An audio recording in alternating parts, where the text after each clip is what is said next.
llegada al concepto de bienestar planetario parte de otro concepto, que es el de salud planetaria.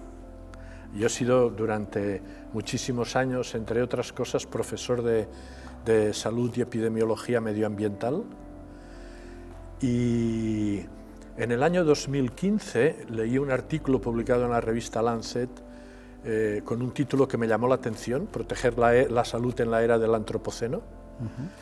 Y ese artículo, que era un artículo de 50 páginas, 400 citas, me cautivó desde el principio, y el mensaje clave era: no va a haber salud humana en el futuro si no hay salud del planeta.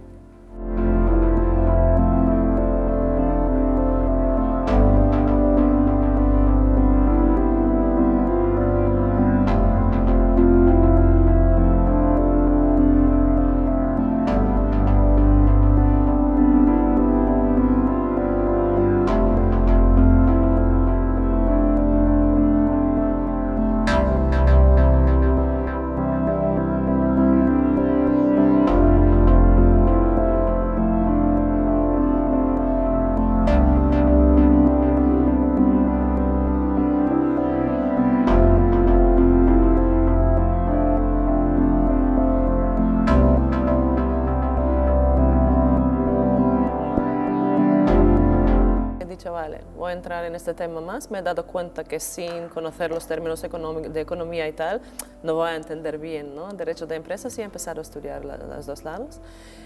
Poco después me he dado cuenta que no me queda claro, de hecho, por qué las empresas tienen tantos permisos y derechos y no sé qué, pero no tantas obligaciones, sobre todo en lo que se trata de sostenibilidad. Pero no estoy hablando solo de estos aspectos del medio ambiente, ¿no?, sino en relación con la gente, los trabajadores y tal.